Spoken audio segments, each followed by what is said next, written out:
lo, I the man, whose muse whilome did mask, as time her taught in lowly shepherd's weeds, am now enforced a far unfitter task, for trumpets stern to change mine oaten reeds, and sing of knights and ladies' gentle deeds, whose praises having slept in silence long, me all too mean the sacred muse areads, to blazon broad amongst her learned throng.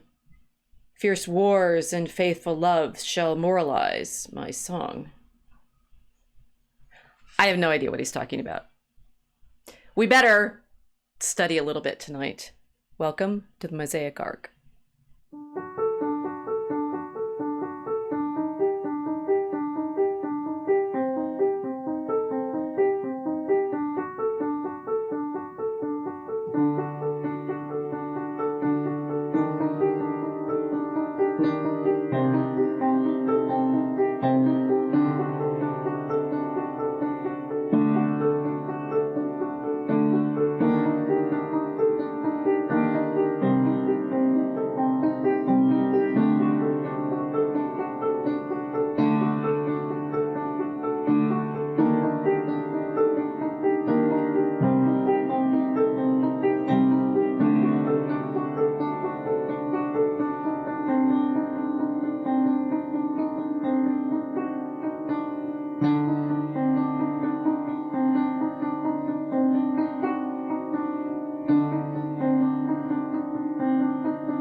What do you mean you're in a library and they don't have a copy? What are we going to do?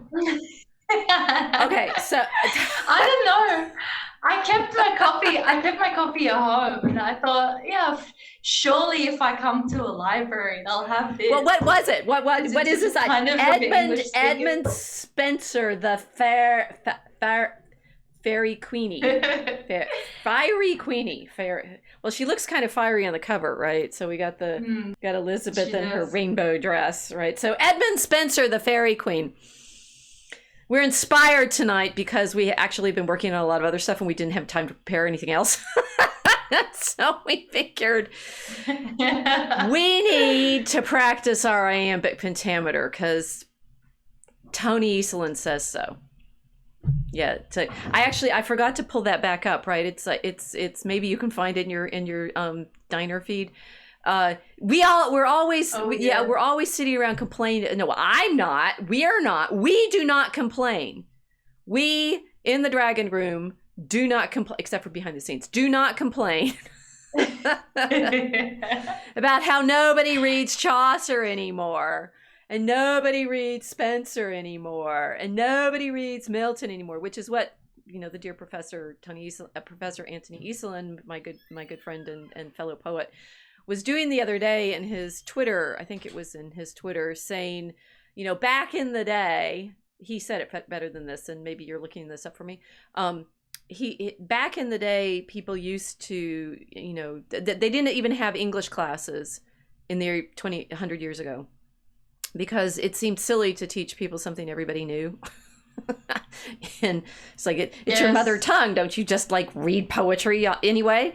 And now, of course, and as Professor Eastland was saying, nobody reads any of this stuff. Chaucer, Spenser, and Milton. Well, we will say Professor Eastland is Italian of descent and therefore translates Dante into English. So he's got some work to do. I was looking for it. Yeah. Well, look, I don't even think if this library knows what Dante is or who he is. Because I mean. Oh, but you are. Your thing is, you're down under. You're clearly on the mountain of purgatory. That's where you are. Really? Yes, it's true. In the Commedia, in the Divina Commedia, when they crawl down through hell and go through the middle of the earth because it's round, and come up the other side, they're on the mountain of purgatory. So that's where you are. They start in Italy, so they end up on the other side. You start in Italy and end up down here in the colony of all colonies. Well, quite a few people are wondering why we're obsessing over iambic pentameter at the moment. So I've had I can't find that article that you posted. I'll find it later.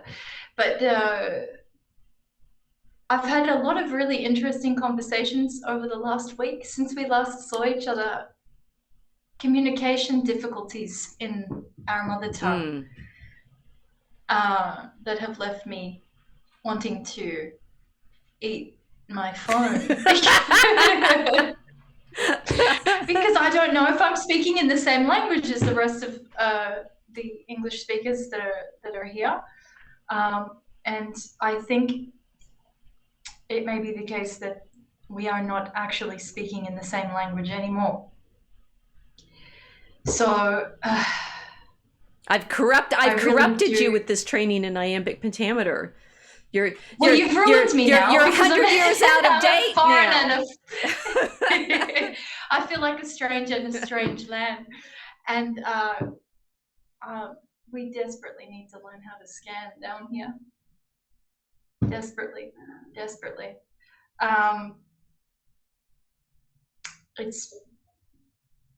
I mean, I've said this before, Australia doesn't even have an official national language. So we haven't declared English as the national language. It's difficult to then enforce a standard of communication when you don't have a national language like they do in Italy, thanks to Dante and his Florentine dialect that he used in the poetry that he wrote. So we've been disconnected completely from the mother tongue on a cultural level down here in the colony, and also we've been completely disconnected from the poetry that's informed the mother tongue. So we need a kind of poetic intensive care in terms of the language that we're speaking down here, because I don't know how to use this language without it. It's interesting. It's disappearing into corporate speak. Oh yes, I mean the corporate speak that I've been trying to figure out this. It's like back when I was in college, it felt like people still talked about real stuff, and I will like show my age and feel that. And Professor Eastland, he's somewhat older than I am. I think he's 10 or 15 years older than I am. Maybe not that much. Maybe 10. I'm not sure. Anyway, and he writes a lot about, you know, like what we've lost, what kind of education we've lost, and I can feel it. I can think it's like, why aren't we talking about the kinds of things? I met him as, you know, so I can't talk about him as Tony, but he is Professor Eastland. I mean, Professor Eastland had absolute beautiful book on the ironies of faith and the beauty of Christian poetry, and thinking about you know the kind of deep symbolic structures of understanding that you and I have been talking about, and that they're there in Christian literature, obviously in Dante, but also in well, less in some of the English literature because they're not Catholic, which we'll feature in our discussion of the Fairy Queen, probably, maybe if we get to that. But what he said, it was interesting what he said in this tweet that I'm trying to remember, of, you know, 100 years ago or so, about the time that the United States set up its public school system.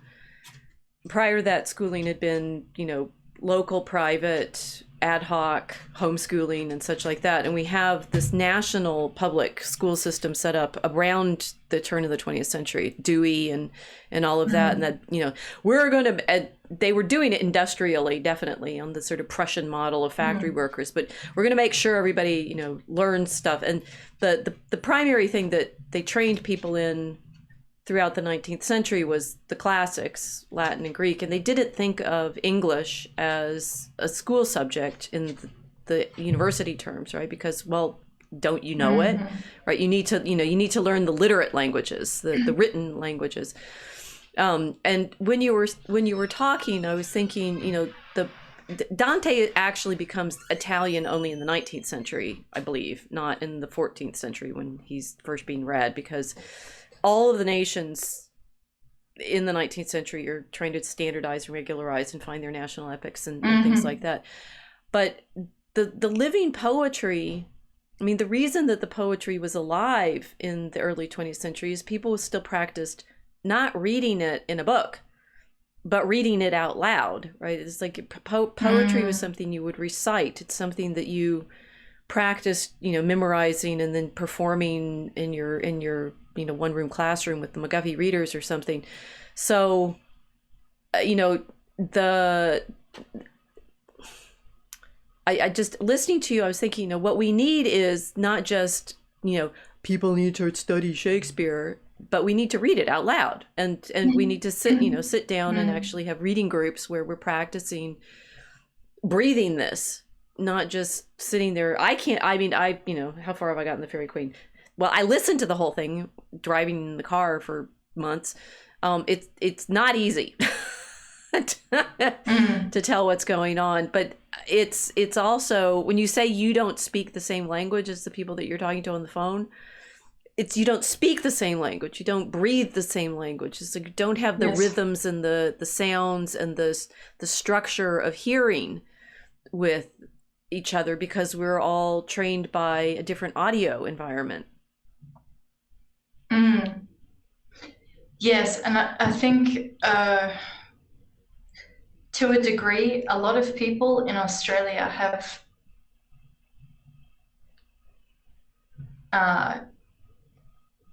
met with English language acquisition through the written format and email communication, as opposed to a conversational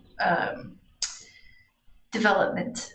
So if it's not in email format and it's not in dot points, they find it very difficult to understand the nuances of basic English communication, which is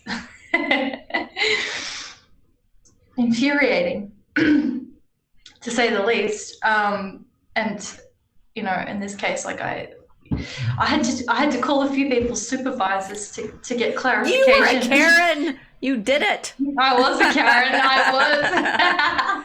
Well, good for Karens. I was calling for clarification. I was channeling. Yeah, well, I get, when it comes to English, I think I get a pass. I think I can be a language Karen. But it's very strange, because you can't insult somebody's linguistic capacity in a country that doesn't have a formal national language. There is absolutely no standard to aspire to. So that's what we're running to the lowest common denominator here. It's right, you were saying that the problem is not having a standard, right? And that is, it's like it's a joke about, like, how do you spell Shakespeare?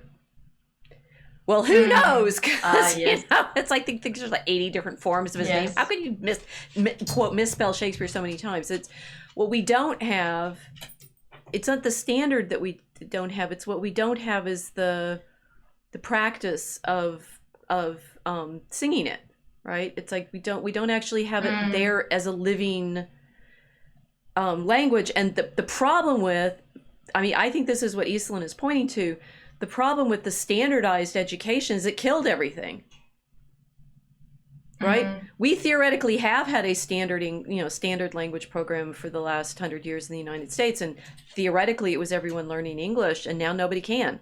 It's like we're just in as bad situation as you are, in the sense of nobody has joy in, except for maybe our favorite singers who play with sound and rhyme and rap and this kind of language as breathed and heartbeat lived, as opposed to language as something you can be drilled on in school. If you got spelling is important, everybody don't get me wrong on that, but it's not the standardization problem that we're suffering from. In my country, it is the standardization that's the problem.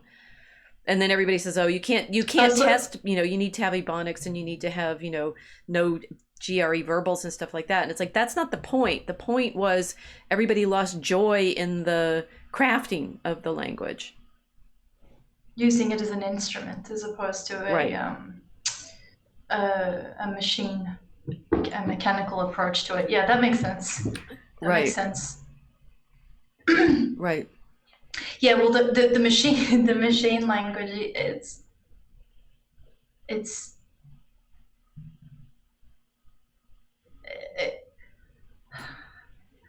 the machine language seems to now be depriving people of a sense of the emotion of the speaker. Yep. So in this very frustrating phone call, I had somebody saying to me multiple times, "Oh, I know you're trying to argue with me." I said, "No, there's no argument here. It's a clarification issue." And he kept repeating it over and over again, "You're arguing with me." And I thought, this is because you're not used to having a back and forth with anything longer than a sentence. It's very, very strange. Very, very interesting how basic discussion was interpreted as a heated argument. And so I just had to cut the call. I said, "Look, I think we just cannot communicate with each other. I'm going to call your supervisor." And I did a Karen. But that to me gets closer to it. It's like he has no practice in an actual conversation. It seems that there absolutely none. No. Which is strange, but it's not really surprising after hearing what you've been telling everybody regarding our linguistic training and the decline in this current generation and what they've been exposed to. No demands on being able to recite English poetry in public, so they haven't developed any rhetorical capacity at all. Well, and this is, I mean, it's what I've been saying all along about, we need to practice the debate. It's like a fencing bout or debate or something. That Spenser is obviously writing a period when actual duels happen. That what is funny is there is practice in online digital conversations with certain kinds of banter and debate, but it's not happening. It's happening digitally. It's happening, with the machines intervening as opposed to being able to hear each other or engage with each other directly.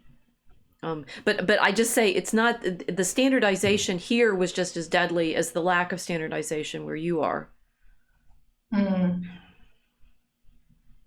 How do we fix this? I wonder. No,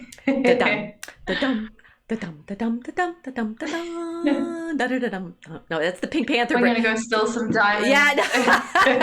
So there's a really cute video that was like, how the Pink Panther teaches Iambic Pentameter, and it's da-dum, da-dum, da-dum, or how to read Shakespeare. I say you need the da-dum, da-dum, da-dum, da-dum, da-dum, da-dum, da-dum, da-dum. And then you realize it's a song. It's all singing, and it's all. It's a kind of, it's either a walking beat or it's a heartbeat. It's I say it is a bit artificial for English because we have anapestic tendencies, but it's the sort of Latinate underlying drum beat of thought that is also out loud, right? It has to be performed, and the funny thing about Eastland saying, people used to be able to read it and they didn't even take it for granted. It's like they were actually, I do know this from, medieval education, training in writing Iambic Pentameter was, centuries and centuries old. In fact, all the school kids practiced it. So I think my other argument doesn't work. It's like, you do need to practice this stuff, drill it in as a sort of just like learning musical beats or something like that. And then when you pick it up, Shakespeare or Milton or Chaucer, who were, absolute masters at the craft, you can appreciate it. Whereas if you don't have that ear for it, it's obviously much harder. It's like trying to, sight read Beethoven when you can't play Twinkle Twinkle Little Star. Yeah. I'm still learning Twinkle Twinkle. Well, I was giggling to myself when you said anapestic tendencies, because I had to break you of those, the anapests, you did. yeah, make you all formal and iambic. Yes, Yeah. but the thing is, I mean, so we've been practicing now as a Dragon Common Room for 3 years, and I dare say, I mean, some still call what we do doggerel. I like dogs, so that's okay. We are definitely getting better, and I can look back on our older stuff and recognize when the meter breaks a lot more easily than we were able to tell in the past. And I was looking at, some of the, oh yes, did we tell you we're going to have a Kickstarter soon? Some of the things that we've been putting on our website, did I tell you that? We actually have gotten better. It's like, maybe not like elegant verse yet, but it's smooth scansion. It's not, it doesn't get all convoluted and the syntax out of order just to fit the meter and stuff like that. We've actually been practicing really hard. It gets easier, but yeah. And the rhymes, I think our rhymes are stronger too. I think they're more consistent. Yeah. I mean, I noticed a change between Aurora Borealis and Draco Alchemicus. I'm not kind of producing a verse and then going back to recheck that it scans after I've already written it. It's not writing, editing in every line. Things are coming out now kind of semi-fluidly, so it's very exciting to see that development. Yes. Which we want to talk about in a future stream of like what it's like working. No, actually, what we want to do some discussion, hopefully next week, about what it's been like working with our artist. But tonight we want to practice a little bit of Spenser, right? And say this is. I'm going to start with our slides. Whoops, I'm out of order. Ha. Okay. No. Go forward. There we go. That's the one I wanted. It's a title page of the 1590 printing. That when we started writing Draco Alchemicus, it has a kind of Elizabethan aura because it's the alchemy of the 16th century projecting itself into the present with our digital electric media, and we consciously chose Edmund Spenser's Fairy Queen as our stanza model because we are in effect writing the antidote to Edmund Spenser's Fairy Queen. And that may strike you as strange to hear, since it's like, wait a minute, you're writing a fairy story about dragons, and yes, there is a dragon in the first book of the Fairy Queen, very famous dragon. We're going to show you some pictures of it, and that we are actually working within this model of Elizabethan fairy stories, which because of Spenser's Fairy Queen became, and also Midsummer Night's Dream and things like that, but thanks to Spenser and the sort of aura that he was trying to cast over Elizabeth's court, surely if we're writing a kind of poetic fantasy, we want to celebrate Spenser. Well, we do. As Eastland points out, he's one, this, look how fat it is.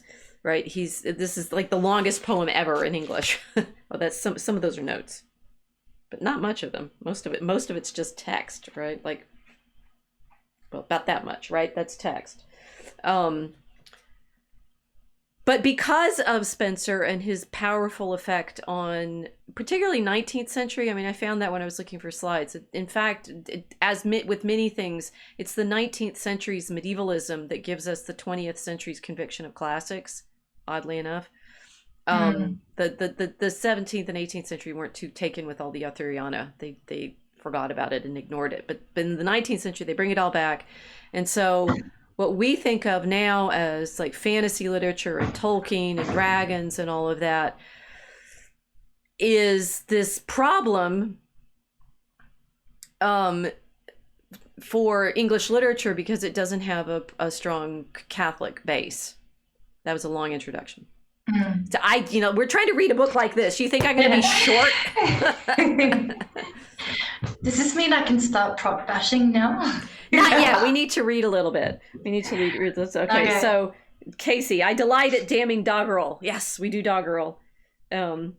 It's Casey and Mel, but they're talking about the Midwestern accent isn't impoverishing, only the homogenization of all accents into it. We've lost our individual differences. Yes. And Mel says, I agree. It's a TV that assimilated us all. Right. So, I mean, ironically, we have language because we do assimilate into each other's idiom and diction. But it's interesting that what happened with the modern media was this flattening of complexity. I mean, I'm actually hoping in the long run that live streams, because you can just do it. I mean, it's like we don't have, programming slots or something like that. The live stream can expand into, you guys that think we go on forever, we could go longer. Right? And the infinite doggerel. Yes, the expanse. It's like, look what he wrote. It's a gazillion, stanzas long. This expansion into the possibilities of, fairy. It will be interesting if the digital and the live streaming can recover some of what we lost with the television and the the narrow bandwidth and the compression of everything into 20-minute programs or something. It's kind of a return to Aristotelian education, isn't it? Like Homer making everybody remember this epic. No one has to memorize long poems anymore, but we can live stream them. Without advertiser breaks. We come to you guys. I come to you funded by my employer, so that I can carry my education out into the internet. But no, there was another thought in there. I'll just sit here and think about it for a while. We can stay on for as long as we need to. What was I thinking? The live streaming, the expansion, no commercials. What were you saying? Oh, like the old Greek teachers. Yes, so this actually is the feature. Okay, so there's different modes of live streaming, and I've thought about this a little bit. So one mode of live streaming is essentially hypnotic. And I've noticed there are live streamers that, one, they'll invite you into a stream and then endlessly promise the thing that they're about to get to. Why aren't we reading this Fairy Queen yet? Ooh, look, I think I've been learning. We're going to read the Fairy Queen 5 hours from now. Don't you want to know about this dragon? Well, we're going to talk about it, but first, right, so... She started the hustle. I may learn one day.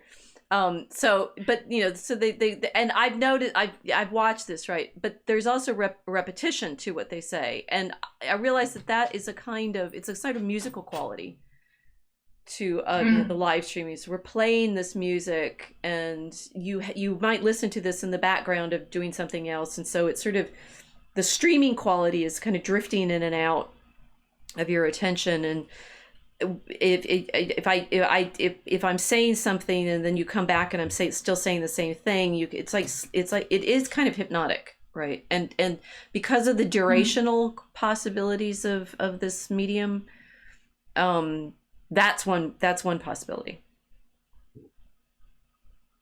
What is that? Clear wine? What? It's no, it's not Pinot Grigio. It's Vino Verde or Lana.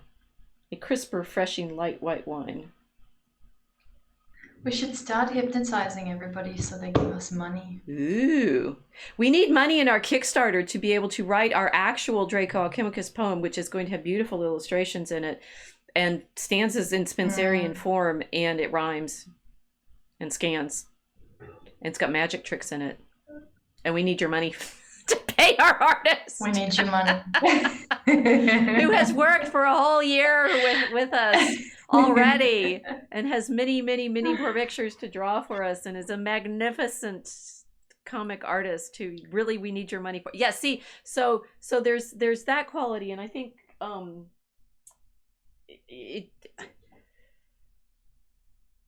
I'm wondering whether, I mean, to a certain extent, we're doing that because we promised we're going to go on for a couple hours and we're sort of talk around things, and the stream will take the stream, right? It's actually, the stream will take us where it goes, and maybe we go over here for a little bit and come over here for a little bit, and that could be soothing, or it can, or it's like, so I think it could be soothing. Most people who watch streams seem to like that, right? They like the feeling of kind of floating.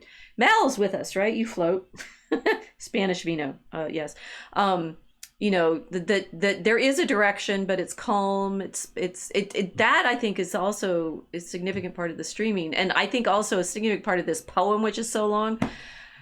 That once you get into the rhythm of it, I mean, it's literally. I looked it up on the. It's turn on, tune in, and drop out. Well, sort of, but you have to be enchanted, right? It's like the whole point of this is to, oh no, I'm not going to that yet. I'll go backwards. We're going to be enchanted. We're going to go on a journey and be enchanted. Here we got a picture from my favorite children's artist, Trina Shard-Hyman, who does absolutely amazing fairy tale illustrations. And she did an illustrated book of this first book of the Fairy Queen, and you can see her pictures on it's like, we're going to ride with the horses on this journey. Who knows where we're gonna go? We'll meet with various adventures. We'll have allegories, and we will try to figure out who Spenser. I mean, one of the things he's famous for is he's doing it's like court literature. So he's going to dedicate it to the courtiers who are there in the Elizabethan court and hope they pay him. Did we mention that we're having a Kickstarter and we'd really like money for our artist? Elizabeth was apparently sufficiently impressed with Spenser to give him an annual stipend, although it's unclear whether she ever read the book. he got a little discouraged, I think, in that sense. Right? It's like, I've been writing you this love poem of Gloriana, you, the queen of fairyland, and you didn't even read my poem. Artist. It's a hard path. It's a very hard path to tread. I've lost the stream again. Well, I would pretty much be happy if people just gave us money and didn't read it anyway. At this stage, I want Zay to be able to keep making those glorious illustrations that he's been doing. Indeed, and the thing is, we need, even if you don't like poetry, we need to write it so that he has something to illustrate, take your money. Right? I mean, there needs to be a poem, a structure underneath, so that the pictures have a place to live. Because without us inventing this story that we're writing, there's nothing to illustrate. This is true. You need our poem. You need it, because otherwise you don't get Zay's amazing drawings of dragons and Whores of Babylon and card game. We made a deck of cards. It's gonna be good. It's gonna be glittery gold. Shiny. Yes, we're making shiny. All the gold diggers out there.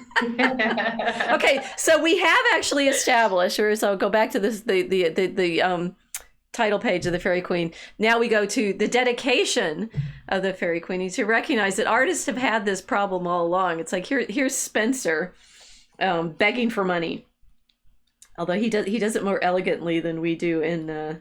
I relate. Yeah, we're begging for money so much. Well, he writes this whole series of dedicatory sonnets, right? That came out with it first as to the Right Honourable Sir Christopher Hatton, Lord High Chancellor of England, to the Right Honourable the Lord Burleigh, Lord High Treasurer of England. So this is you write your poem and send it to, I don't know, who should we send ours to? Famous people that we know. We'll write them stanzas and hope that they promote our poem. To the Right High Honourable the Earl of Oxenford, Lord High Chamberlain of England, etc. Apparently they had more titles than just that. To the Right Honourable the Earl of Northumberland, to the Right Honourable the Earl of Cumberland. He got everybody. To the most honor. This is going to be like at the coronation. Is there coronations coming up? Apparently there's a coronation. I hear whispers. Is there? That there's going to be a new king coronated sometime. I don't know, in the next few days. So I mean, what is he going to be king of? Are we sure? You were looking it up. You were hoping is to a very like good find question. somebody to marry and attend. Well, apparently we have the rightful king, Ooh. who should be on the throne, who's a Plantagenet, who's been living in Wangaratta. And the BBC did a documentary, and it's a bona fide lineage claim, potentially. But unfortunately, this gentleman's father was a staunch Republican and decided to leave England because he liked the egalitarian outback of Australia. So I have hopes that I may, after the stream, be able to continue driving to Wangaratta to find the potential future king of, I'm not sure what. I suppose you could still say the Commonwealth, the British Empire. I don't know. The empire doesn't exist anymore. England better exist. We need England. We need England. And yet, does England exist? Well, I say, okay, so if you find this chappie and marry him and restore the Plantagenet line, that undoes a lot of what Elizabeth did, the first one, right? Okay. Because she and so we need you to do this. Gas money for this, definitely. We need money for our illustrations for our Kickstarter. Have we told you that? No, but look. So Elizabeth, part of the reason that Spenser is doing this, right, and it does come in, and I don't remember where I heard it in the book when I listened to it. The Arthuriana of the story, right? So you know that King Arthur shows up in the story, although I don't think he's much of a character in it, in the Fairy Queen. But the reason the Tudors were so taken with this is, at least there's this, they're Welsh, sort of. I think they're Welsh, and they're trying to come up with a narrative of a fairy story to legitimize themselves as these monarchs after having stolen all the property of the realm from the monasteries.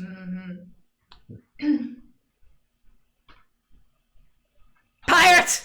Well, did I mention? See, I think. Okay, there's a bunch of us, like 10,000 or 20,000 or so of us. So maybe we wouldn't all fit in Westminster, but I think that those of us who are descendants of Sir John Hawkins, which include like most of my family on my father's side, but anyway, need to be given thanks, because without us there's no coronation on this weekend, right? Because it was thanks to Sir John Hawkins and his cousin Sir Francis Drake that this lady on the cover of the book defeated the Spanish, for which reason we're not Catholic.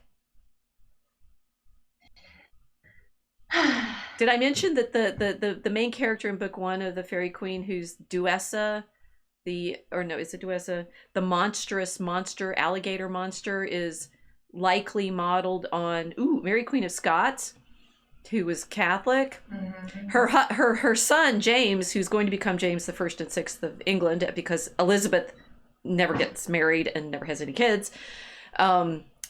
Mary Queen of Scots had a son, and he becomes King of England and Scotland. So James the 1st and 6th. But he read the book, apparently, according to the Wikipedia entry. Unlike Elizabeth, right? When he read it and figured out that this monster character in the first book is probably his mom, he said, "Phooey on that," and like banned it in Scotland. Yeah. I would too. So, guys and girls, this is anti-Catholic propaganda. Mm-hmm. Yep, the great anti-Catholic fairy tale. It is. Okay, and he's dedicating it to everybody. These people probably have descendants who are going to try to be at that coronation thing this weekend. Yeah. Pretending after this woman's, will be nice, this virgins, wait, they can't be her descendants because she didn't have any. No. They're actually Stuarts. It just gets more and more confusing, because I mean, we're a colony of this madness with nothing to counterbalance it right now, except for some people who think that republics are bad, which is good. I mean, I don't want to become a republic, but I don't know. We have such a strange relationship to all of this. A very, very strange relationship to all of it. Are we an English colony? Are we a British colony? What's the difference? Ooh, there's a big difference. English So the monarchy, Tudors English. are actually British because they're Welsh, Mm. not English. British meaning Celtic. Yeah. I mean, that's why So Britain not becomes English. so. And the thing is, the Fairy Queen. Did I mention we may read some of this? The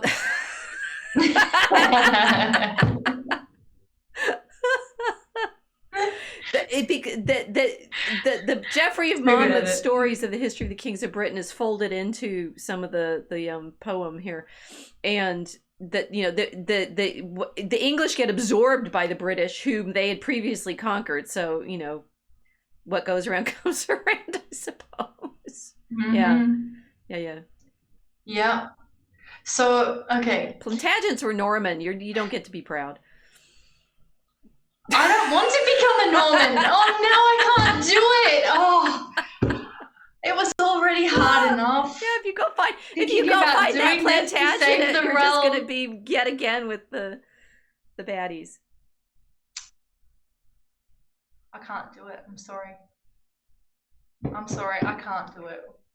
Okay, Anyone but Normans. Plantagenets were Anybody. totally Norman. They're the Angevin Plantagenet. I don't know. It's like everybody. The English just get conquered by everybody after conquering the British, and of course King Arthur was British, so that Arthur becomes the national myth of England is a bit of a trick, which Geoffrey of Monmouth helped start in the 12th century. And did I mention the Fairy Queen pulls English? off in the 16th century, as Elizabeth is, of course, using Sir Francis Drake and Sir John Hawkins, my direct ancestor, to defeat the Spanish and prevent England from returning to Catholicism, because the Tudors had stolen all their money of the monasteries and given it to, let's see, who else? To the most honorable and excellent Lord the Earl of Essex, great master of the horse to Her Highness and Knight of the Noble Order of the Garter. Cool. Yeah, so all of these guys, I mean, if they're in this list, they're, to the Right Honorable the Earl of Ormond and Ossory, to the Right Honorable the Lord Charles Howard, Lord High Admiral of England, Knight of the Noble Order of the Garter, and one of Her Majesty's Privy Council. Ooh. These guys certainly got money. The Howard, I think I forget which properties went to who. I'm not sure. So they all got the Catholic treasure that the pirates stole. Yeah. Okay. Yeah. That's why they want Spenser wants some of it too, because like he's writing this. Okay, to the Right Honorable the Lord of Hunson, High Chamberlain to Her Majesty. To the most, we're not trying hard enough with our Kickstarter. So Silent Draco says we've got to find some lords. We do. Do we know any? I'm not going after that, Norman. I'm sorry, guys. I wanted to save the realm, but I can't do it. I'm not breeding with Norman. It's not going to happen. Over my dead body, my undead body. I'm not doing it. Well, actually, they're Angevin, so maybe they're not technically Norman, except for Henry II is descended from Matilda, who is the daughter of Henry I, who's Norman. No, they're Norman. No, it's off. The off is off the table. We're just gonna have a Protestant king. I don't care. Well, we hope he's Protestant. At least he would be anchored in something. Is he actually Christian? We're not sure anymore. Probably not. I mean, he's from Wangaratta. Oh, no. Sorry. The King Charles that we're about to have. You mean Charles? Whatever he is. You mean the upcoming King Charles. His name, he needs to be Emperor of Francia, right? They all have that name because of Charlemagne. Carolus Magnus. Charlie. I don't think he's Christian. Well, I think he's something. What do you think he is? Could be. He could like.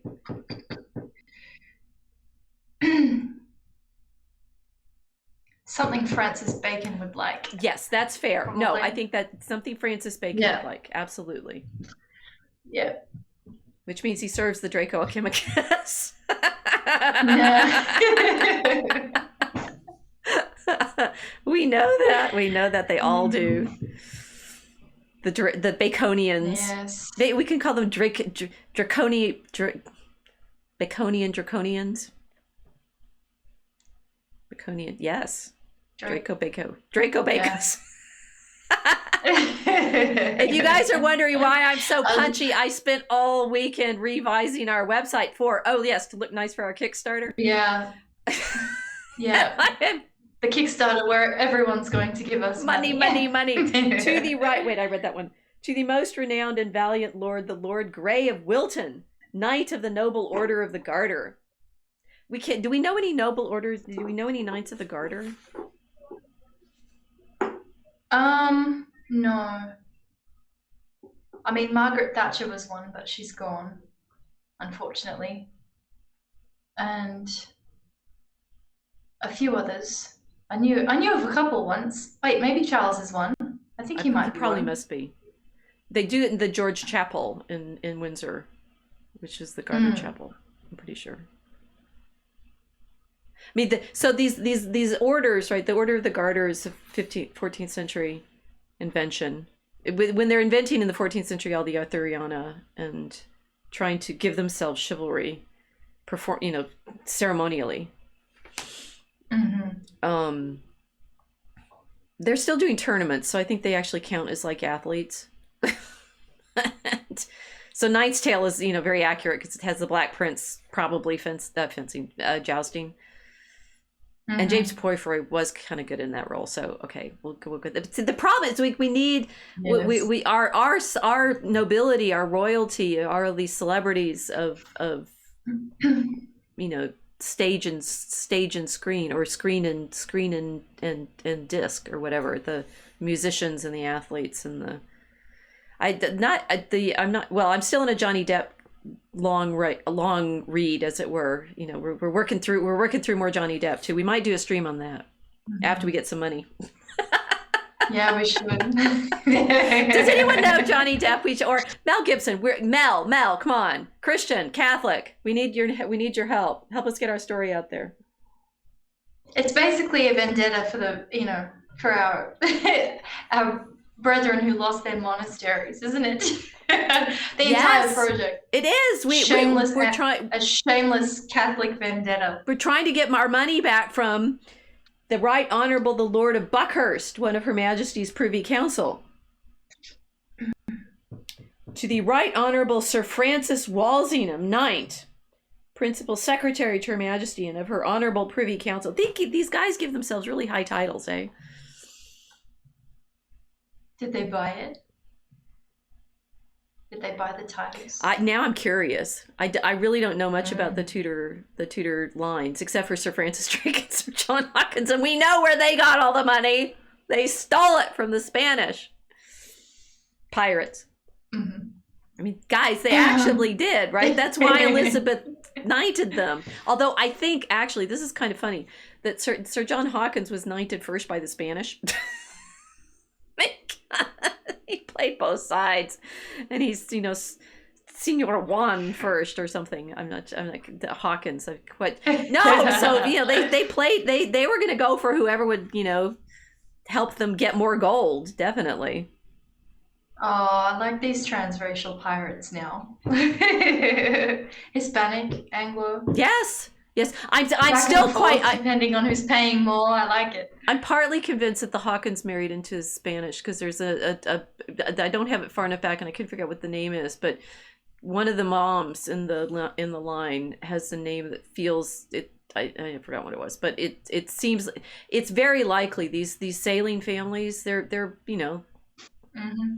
marrying in port.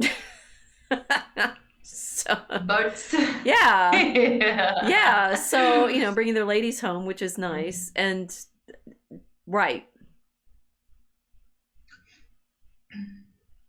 To the right. So should we read it? Oh, I'm still not I've got 2 more pages of these. Oh, there's more lords. Yeah, I've got 3 more pages.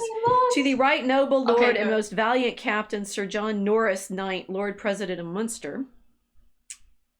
To the right noble and valorous knight, Sir Walter Raleigh, Lord Warden of the Stannaries and Lieutenant of Cornwall. Now, Raleigh is, I think I looked up Spenser. We were looking him up back when we were researching the spices and everything. And I think Spenser is one of the first to use tobacco as a word, right? Raleigh, tobacco, North Carolina. So these guys are in the drug trade for sure. Ooh, look, there's a countess. To the right honorable and most virtuous lady, the Countess of Pembroke. Oh, two ladies. No, okay, we're getting to the ladies. To the most virtuous and beautiful lady, the Lady Carew. And then to all the gracious and beautiful ladies in the court. He's hedging his bets because, of course, the main dedication is the one I'm showing on screen, which is to Elizabeth. But you know, you gotta make sure to take the ask around everybody else too. You can't necessarily just count on the sovereign to give you your stipend. John Hawkins is the real Captain Barbarossa from the Pirates of the Caribbean. No, he wasn't. No. Barbarossa is somebody else. Barbarossa. There is actually a model for Barbarossa. Yeah. Silent Draco and Lord High Panjundrum and Lord High everything else. Yes. Yeah, Casey says, no wonder the book was so long. That's quite a significant list. Oh, yes. That's why I started reading it, because one of the things that you can do in our Kickstarter is have yourself drawn into the pictures. Just like like the donor in a medieval prayer book or something, or a history or something like that. And apparently, I mean, as Spenser's writing, realize he's like trying to get somebody's attention at court, and that people did read it. Maybe Elizabeth didn't, but everybody else read it looking for themselves in the story. One lady, according to my extensive research just today on Wikipedia, kept reading it, finding herself in all the characters. And as we said, James I thought, recognized his mother in one of the monsters. So, it could go both ways. Well, who knows who we've already put in Act 1. Ooh, have we? Do you think we may have? Do you think we could take famous people and put them into our story? Yeah. Yeah, there's a few. Do you think we know any of them? Yeah. Do you think they'll notice? Do you think they'll read the book ever? I don't know. Probably because they're not particularly interested in iambic. Yeah. Yes, if you want to tell whether or not which is good because it means we can do whatever we want with them now. Just like with the Trinity, since nobody ever listens to us. Yep. Act 2 is going to be lit. Yeah, so in fact, we finished Act 1. We're raising money in the Kickstarter for the illustrations for Act 1. We've started writing Act 2, which is set, in fact, in an Elizabethan garden. We hope, if we can get the vocabulary right. And so, there's a bit of time travel and costume and magic and stuff like that in it. And who knows, you could be in it. Depending on whether if you give us money. Well, actually, you can only get in it because you've given us a lot of money, and then you consult with our artist, and he draws you into one of the group scenes of the audiences or the tea party, or there'll be in every book there'll be one or two of these scenes where the donors may find themselves represented if you give us enough money. Yeah, we'll airbrush you and we'll write you as a favorable character. And if you don't give us money, we'll make you a demon. Yeah. Or maybe you give us money, you want to be a demon. Hard to say. This is the strangest form of blackmail I think anyone's ever come up with. I'm liking it. You can't blackmail. No, if we've already cast you into the character list, you're in it. You're just stuck. Yeah. Main characters are cast. It's like Hotel California at this point. You're not coming out now. Okay, well, so here's the big dedication that Spenser makes. And I think we should take note on this. It's like, if you really want, he did get £50 a year from Elizabeth, which was pretty good money. So maybe we need to practice our dedications, right? Here we go. To the most high, mighty, and magnificent Empress, renowned for piety, virtue, and all gracious government, Elizabeth, by the grace of God, Queen of England, France, and Ireland, and of Virginia, defender of the faith, etc. I think the etc. is kind of, well, anyway. Her most humble servant, Edmund Spenser, doth in all humility dedicate, present, and consecrate these his labors to live with the eternity of her fame.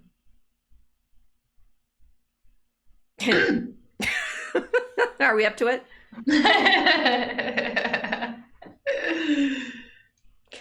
Queen of Ireland. I don't know. So you think if we say go to Charles, who will be king on Saturday, and say, oh, is he king already, or are you only king after you've actually been properly anointed? You know, what's funny is I would say we're writing a poem about your ancestors, but she isn't. Because she had no children.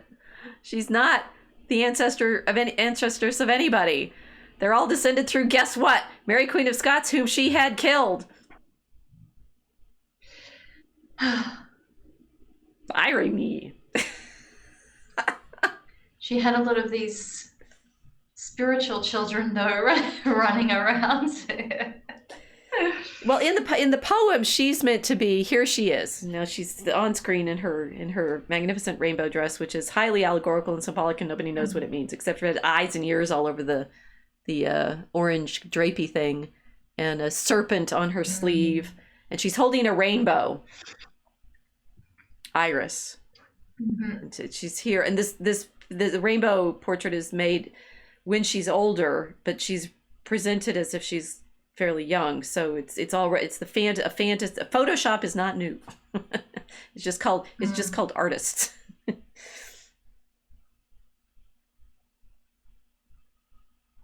So she's in a dress covered with eyes and ears, and ears, and a serpent on her sleeve, holding a rainbow. Yep. Seems very multisensorial, and kind of like they're alluding to the way that she's ruling the realm through the iris, the eyes and ears. Yeah, she founded the Spies.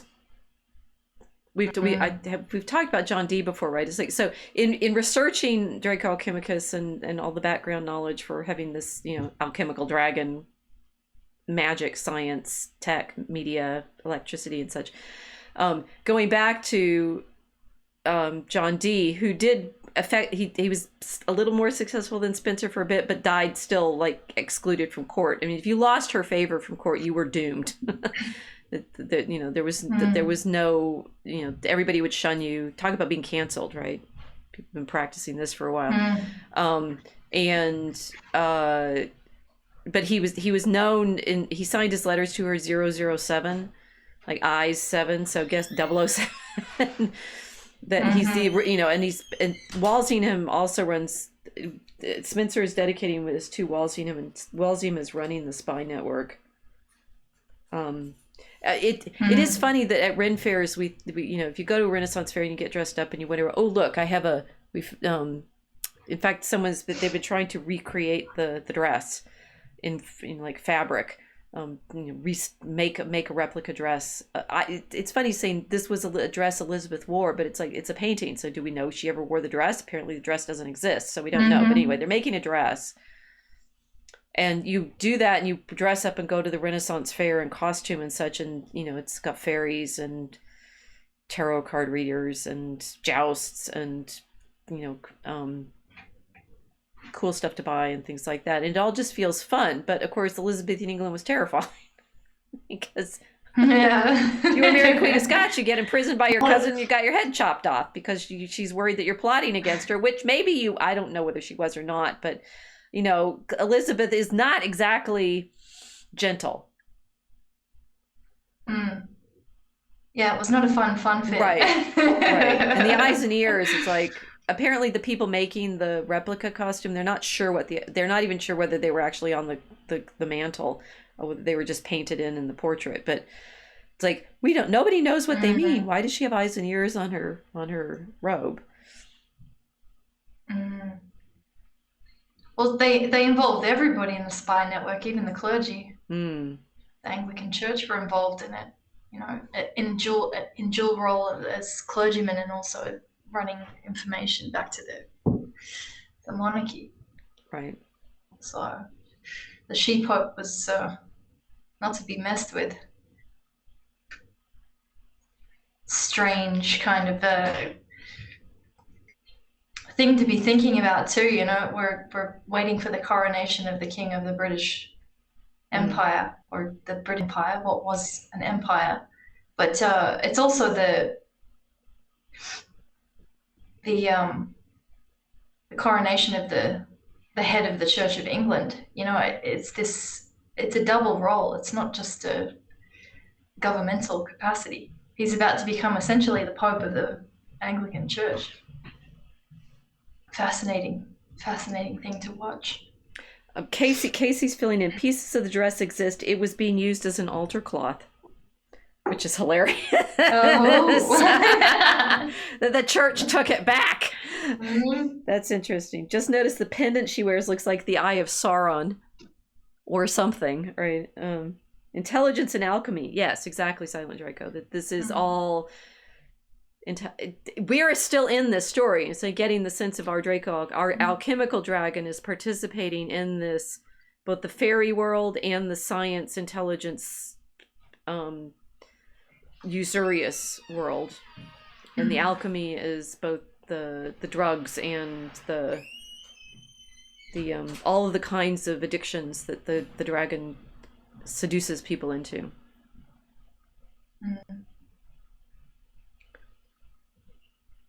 Yeah.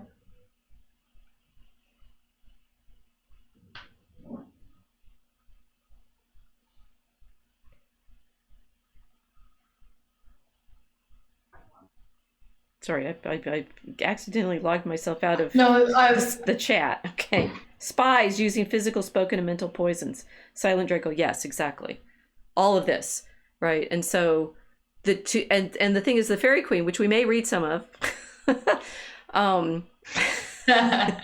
is part of this. I mean, it's not. It's, as far as I know, Spenser just writes this poem, and when we were researching it at the beginning, it's like, how did he write it and such? He kind of left bits out and let people like revise it and such, which could explain why it gets so confusing. But he I don't know anything about him. Maybe we should find out, that suggests something nefarious, not like Dee, who was definitely part of the network. But that Spenser, he's casting clearly the allegory to be supportive of Elizabeth at first, although apparently he gets more critical as he goes on, unsurprisingly, since she's not really paying attention to him.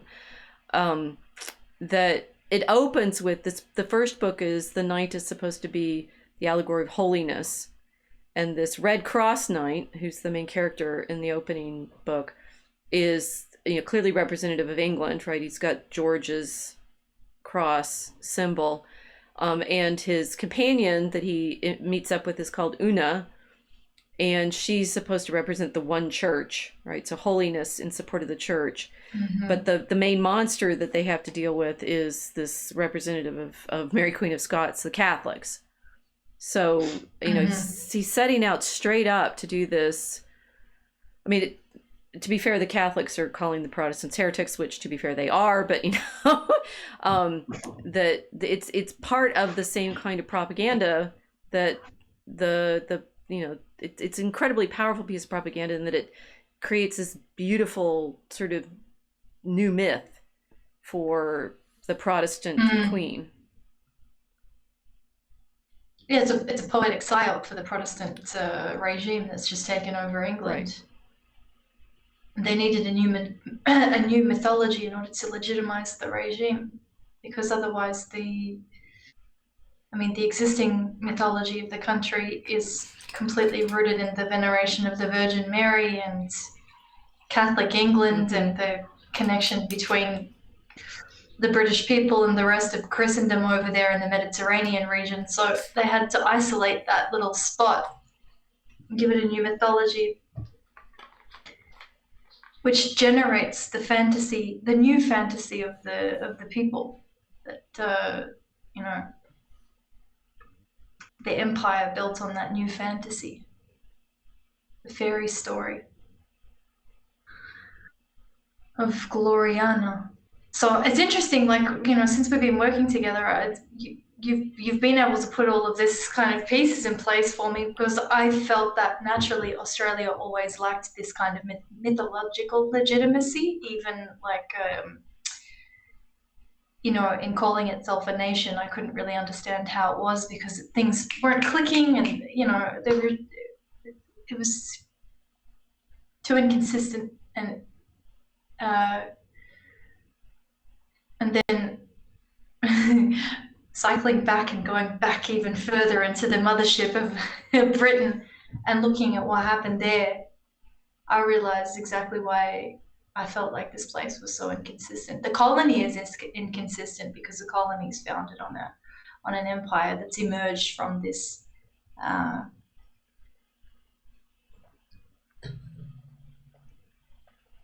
Spenserian fantasy that legitimizes the anti-Catholic regime. So that put a lot of things into place in terms of the Irish experience down here in Australia. The Antipodean Celts have carried the weight of this antipathy between Elizabeth and Mary, Queen of Scots, in many ways. The suppression of Catholic identity, the suppression of this shadow of a return of Catholic Britain. It's been really interesting to see how it's influenced Australian culture. So looking forward to the coronation of Charles III. It's kind of a strange experience. Yeah. Because I'm a monarchist, but this monarchy's got some it's got some mythological hang-ups it needs to deal with. Well, it's complicated, since James was not he did not like Spenser. Spenser doesn't, part of our story is, I'm going to be showing you in a second, why Spenser, just like a lot of the medieval mythology, is reinvented in the Imperial Age, in the high Imperial Age, the 19th century. So it's like and the thing is, the Arthuriana was invented by the Plantagenets, in effect, in the 12th century, and then this is then there's another layer of it in the 14th century, and then there's another layer of it in the 16th century, and then there's another layer of it in the 19th century, and so keep over, and it's like lacquer on this need to constantly re-enchant the sense of the country. It's interesting that it takes this form of an allegorical quest.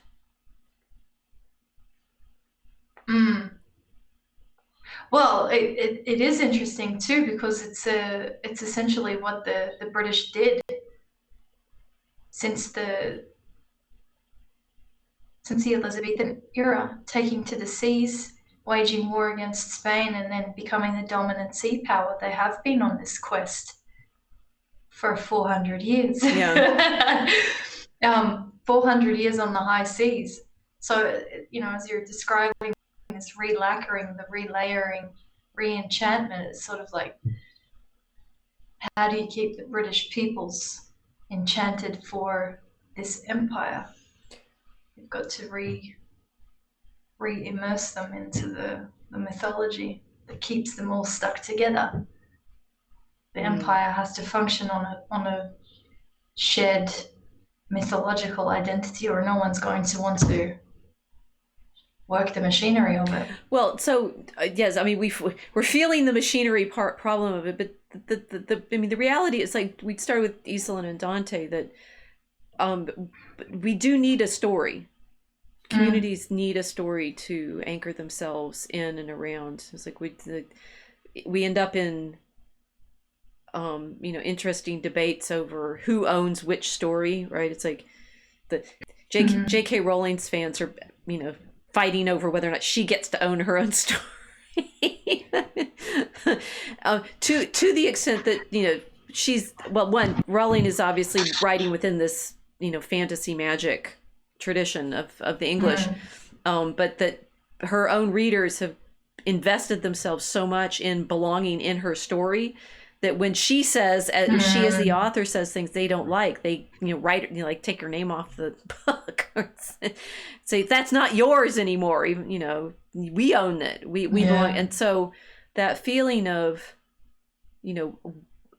I think thinking back to Eastland, he's lamenting that people aren't reading this literature, but the undercurrent of all of that is we don't belong in these stories anymore. Nobody seems to care about Chaucer and his pilgrims, or Spenser and the knights, or Milton and the Christian story, and that it's ironic that English literature as an academic field was actually, to a certain, it was invented in the colonies, or it's invented in India. it's invented in outside of the British school, the like homeland school system, by people that want to be able to participate in the empire. It's literally English literature is an imperial product, but it's not taken from England and sent out. The languages, but the idea that you study English literature comes. It's very largely grounded in India, for example. I think I've mentioned this before, like subscriptions to the Early English Text Society. A lot of these 19th century big publication projects, they get a lot of support from the colonies, maybe not so much America by that time, but by India, because those people want to feel like they can, now they're prime minister, that they want to participate in this mythology. So who decides whose story belongs to whom, and is this our story? Can we imagine ourselves into this Gloriana story? Well, we don't want to be the Protestant queen, so do we want that? The power of the art is incredibly important, and it's therefore interesting when people within academia lament that we're not studying this stuff anymore. They're lamenting not feeling like we belong in the story with each other anymore.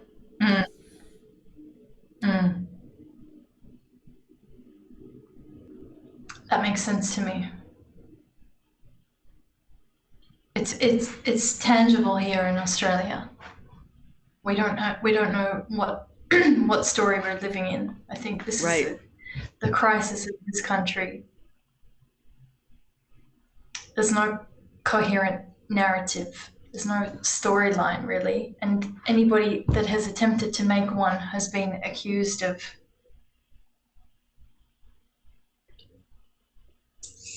I don't know how to put it really, but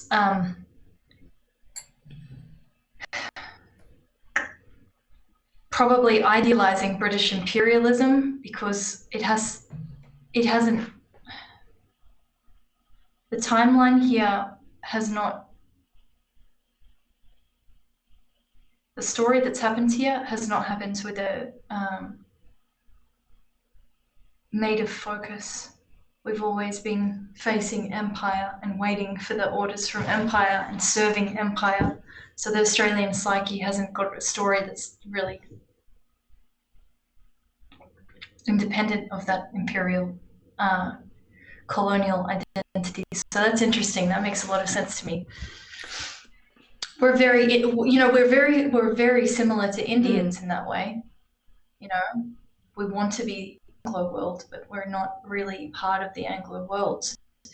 So we have to have this kind of mechanical connection with the English language through formal education that we're not really using artistically. It's interesting. Yeah. Right, but the sort of comfort and terror in this is nobody is. And the sort of project of education and telling stories and telling your children stories and creating the stories is Spenser tried, right? This is the kind of irony of what Spenser's doing here. He's trying to create a new mythology for the court. He's dedicating it to all these chamberlains and Gartarians, I don't know. And it sort of does and doesn't work, right? One of the things that we do know is Elizabeth did have sort of garden parties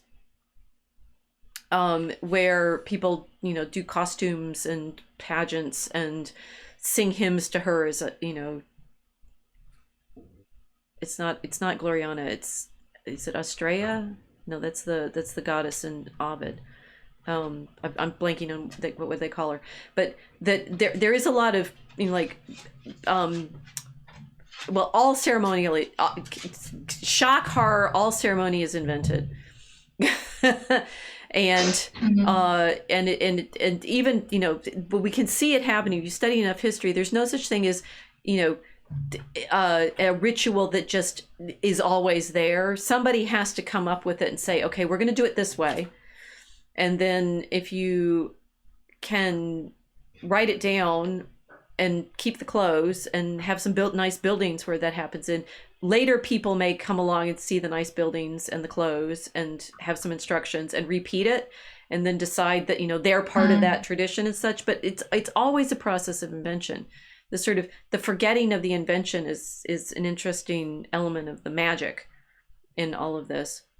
And that so Elizabeth is doing this in her court, performing herself as all of these roles, and Spenser is trying to write this so that it'll be the great story for their court, but I don't think it worked. I don't actually think. I mean, one, it was too long, realistically, and I think maybe people liked reading it, trying to find themselves in it and such, but it's like I'm gibbering, or I'm live streaming. That the problem is, I don't think you can. Okay, can you do this? Can we write Draco Chemicus and with that story, if we do it well enough, create a new world of imagination and community and hope and joy and beauty, right? It's like which stories become that is a little. It feels a little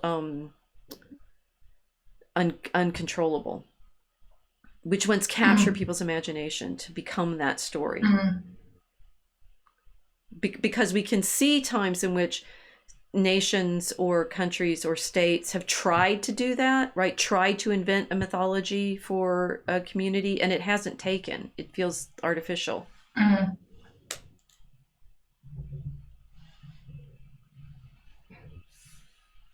Yeah, it's remained a propaganda instead of a true mythological emergence. Yeah, that makes sense. Precisely.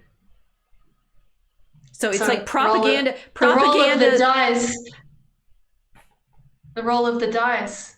Which stories are going to be taken up and then owned by the readers, like J.K. Rowling's Harry Potter world, where everybody's just decided to kick her out of her own invention because they're claiming the mythology is their own. Interesting implications for that psychologically too. I mean, how do you?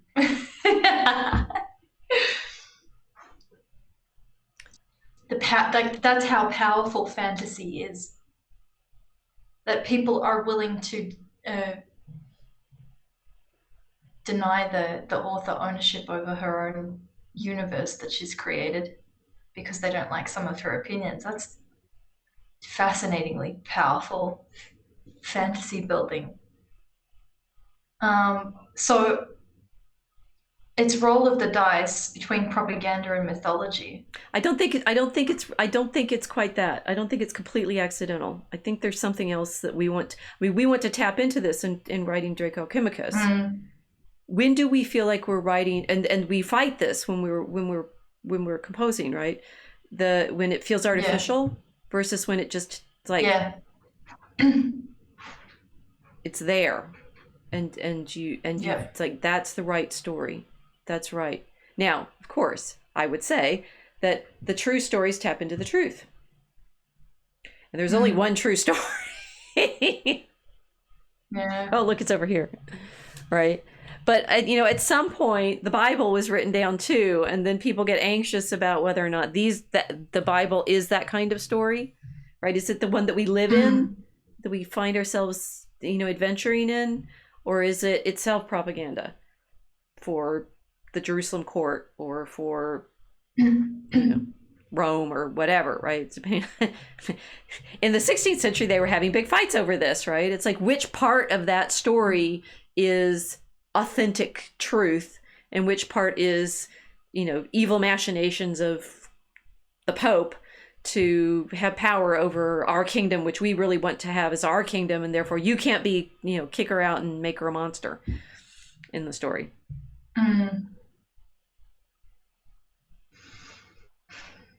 I have to think about it. Some things are coming to mind.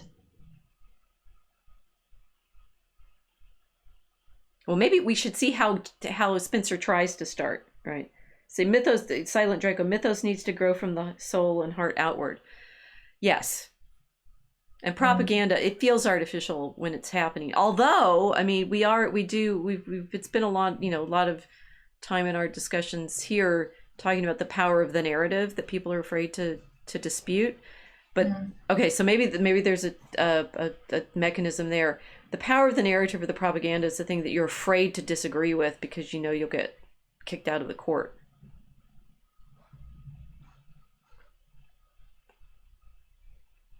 But the mythology... Yeah, no more... Go ahead. I was going to say no more money. No more money from those lords. But he's right. This is like Spenser's trying to write a kind of propaganda, and yet it's also wanting to be a mythology. Well, anyway, here we'll see how he started. Right? Okay. So the first book of the Fairy Queen containing the legend of the Knight of the Red Cross or of Holiness. Okay. So and what I say, if we're going to read any one book of the Fairy Queen, the first one is a good one to read by itself because it is actually a self-contained adventure, which has a dragon in it. We may or may not get to that tonight. We won't. Okay, so here's I'd read the opening stanzas. Lo, I the man whom Muse whilome did mask, as time her taught in lowly shepherd's weeds, am now enforced a far unfitter task, for trumpets stern to change mine oaten reeds, and sing of knights and ladies' gentle deeds, whose praises having slept in silence long, me all too mean the sacred Muse reads, to blazon broad amongst her learned throng, fierce wars and faithful loves shall moralize my song.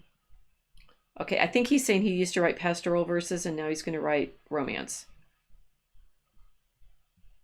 Basically. Right, so he's been talking about shepherds and now he's going to do... Go ahead. Kind of Elizabethan OnlyFans. Yes. Yes. I do have more. Are there any notes that are helpful here? Yes. The opening lines of the proem link Spenser in his poem to a tradition begun by Virgil in 4 lines that preface the famous Arma Rubumque Cano. I can keep going on that in hexameter, maybe. Okay, so I am that poet who in times past made the light melody of pastoral poetry. In my next poem, I left the woods for the adjacent farmlands, teaching them to obey even the most exacting tillers of the soil, and the farmers liked my work. But now I turn to the terrible strife of Mars. So Spenser is in the epic form. I mean, this is, I was thinking about Virgil a minute ago. It's like Virgil tries to do this for Rome in the Aeneid. And it's hilarious that, of course, what Virgil does in the Aeneid is try to show that Rome came from Troy. Yes. And the reason that the British in the Geoffrey of Monmouth tradition call themselves British is because they're from Brutus, who was from Troy. So there you go. we talked about this before, right? They all come from Troy. It's all Trojan. They're all Trojans. Okay, yeah, so he's basically saying, as I said, that he's now going to talk about knights and ladies. Okay, so now we know, knights and ladies. I got a squeaky door, so everybody's like, I've got a ghost. Going in and out. Can you hear it? You should ask it for money. I think it actually helps with the finance, the household money. There's no one I will not ask right now, dead or not. I just want the coins. Anyway, sorry. Well, hey, we could do this. Actually, we should do this as a telethon. We're just gonna we're gonna keep reading until we get enough money to pay. It's like we may be on. How long do you? Okay, it took 70 hours for the recorded reading to work through this whole thing. It's the same length as the Bible in audiobook, right? So here we go. Bible, Fairy Queen, right? They both take 70 hours. We'll keep reading and reading and reading until you all pay us enough. Except for that, I mean, it's like we're holding them hostage to say we're going to be on live. They can just go somewhere else and listen to a different stream. I'm not sure this is going to work. I'll keep reading. Help then, O Holy Virgin, chief of 9, thy weaker novice to perform thy will. Lay forth out of thine everlasting scrine the antique rolls which there lie hidden still, of fairy knights and fairest Tenakill, whom that most noble Briton prince so long sought through the world, and suffered so much ill, that I must rue his undeserved wrong. O help thou my weak wit, and sharpen my dull tongue. Well, that's clearer, right? Mm-hmm. Yes, what did I just read? I'm looking at the notes. Oh, he's a bit embarrassed about his communication skills. Yes! Well done. Yes. Which would explain why I decided to write a 70-hour-long Iambic Pentameter poem. It might have been longer than that. I don't know. I don't remember. I was listening to it driving. I drive to and from fancy practice, and I come going, I have no idea what I just heard.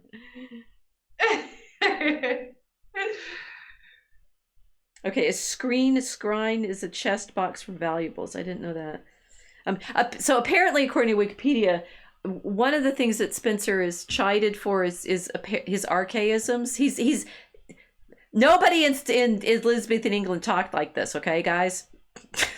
That it's always to a high degree artificial, because he's doing this in this mode to be purposely antique, right?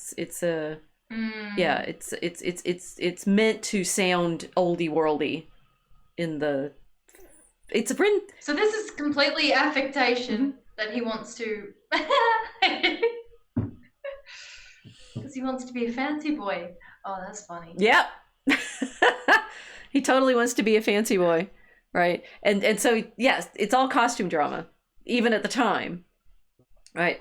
But linguistic costume drama. That's fantastic. But what's interesting, unlike Shakespeare, who's making up words all the time, Spenser's vocabulary is actually fairly standard. They're like occasional oldie worldy words. It's like fantasy with a few icors and smaragduses thrown in.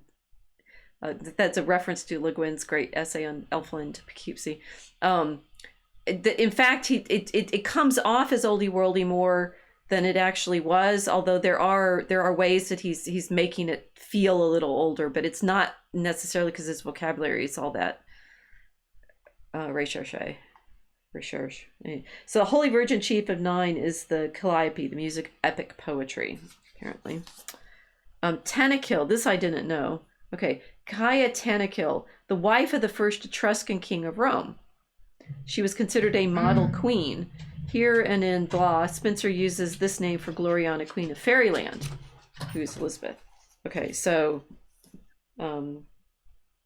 he wants to sing about Elizabeth, and the most noble Briton prince is Arthur. Okay, invoke the muse. We did that in Aurora Borealis. We have a prayer at the beginning, so that's good. Silent Draco. Is the affectation a set of throwbacks to Middle English? Sort of. I haven't studied Spenser deeply, except for like to learn his rhyme scheme.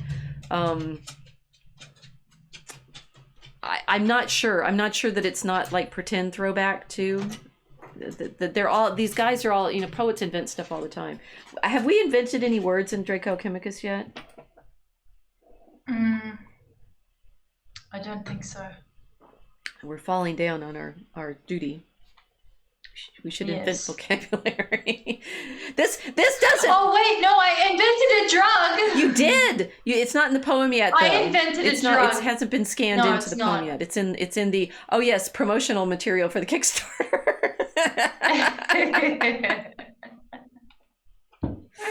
It's still in the apothecary.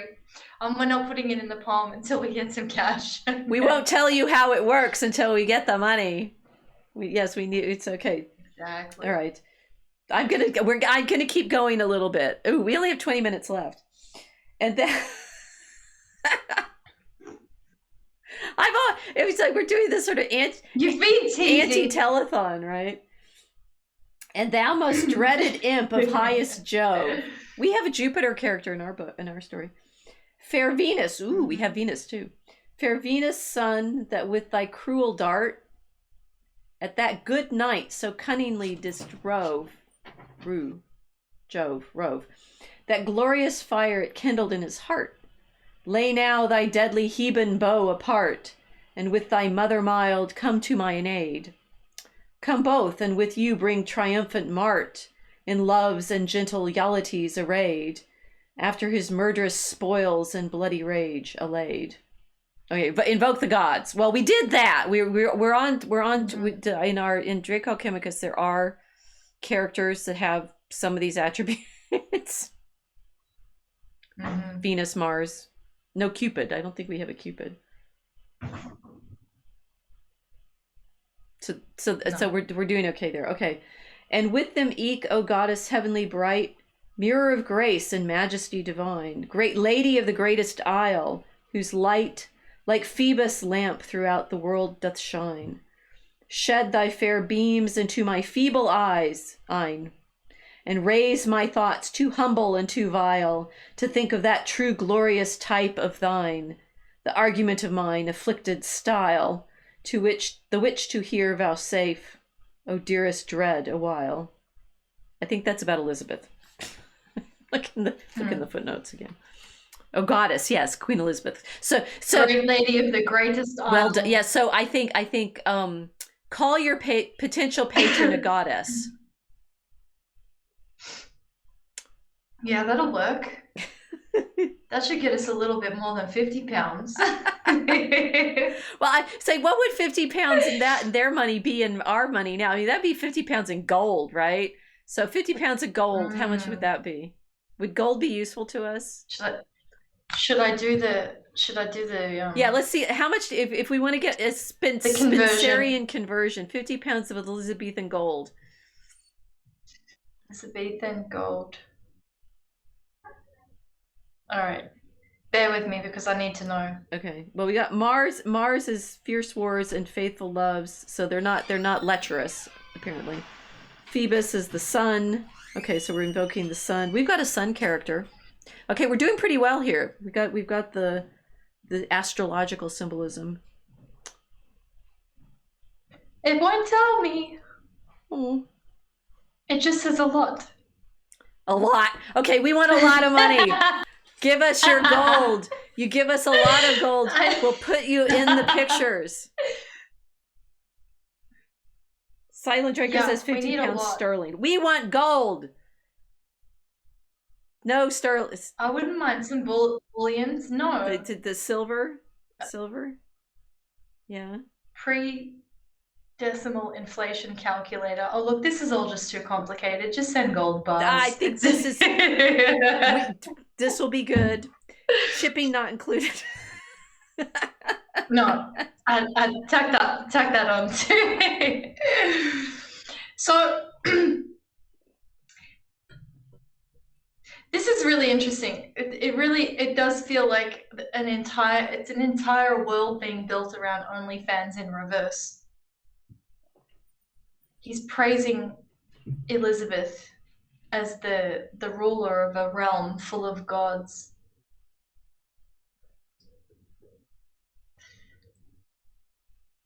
It's almost religious.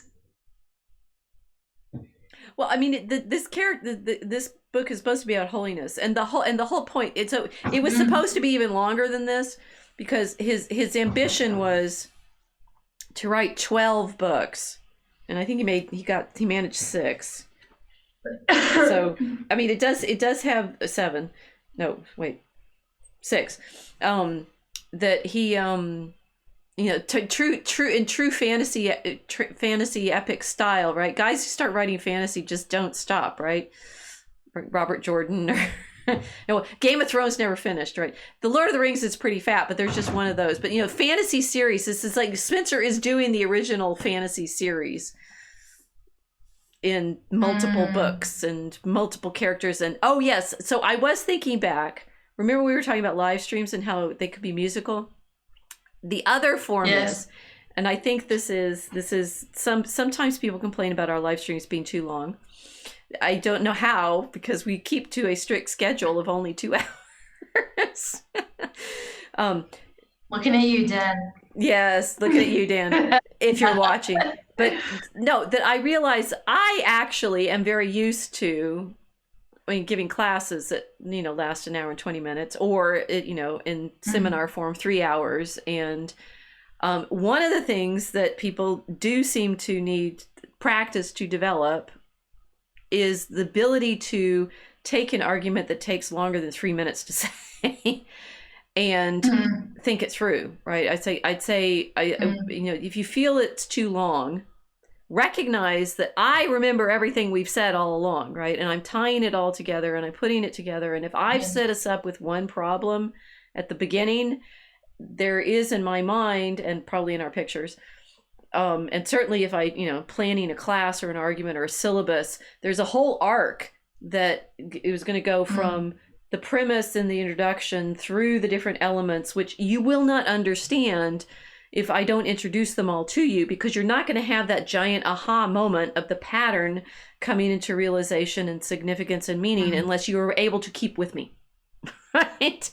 And when we were talking at the beginning about Eastland's complaint that people don't read Chaucer and Spenser Mill, they can't keep all of the pieces together in an argument. But what I just said a second ago was that they could certainly do it if they read giant fantasy novels.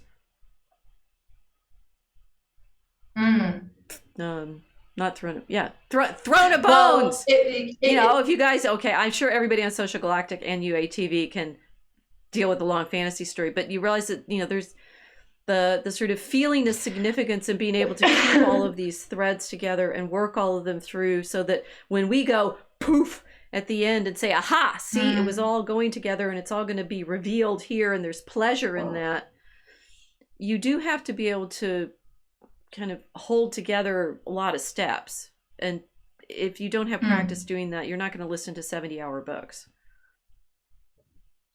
Well, it's training the eyes versus training the ears, because if people are reading these enormous fantasy novels, they're using, primarily the visual part of their processing understanding, and what we're doing is oral, so it's the ears being trained to have this same experience over a long amount of time. But if people aren't training their ears to do this, well, they're incapable of going into political conversations, because our entire parliamentary system is based on the ability to do this, right? To have a debate that lasts hours and hours and hours, being able to follow everything and pick up all of the threads and have complicated arguments. So Dan, who doesn't like the length of the conversation, well, it's not just him. It's a lot of people are not used to having these long conversations, and I can see how it affected everybody's ability to debate during COVID lockdowns. Nobody was going to Parliament at one time.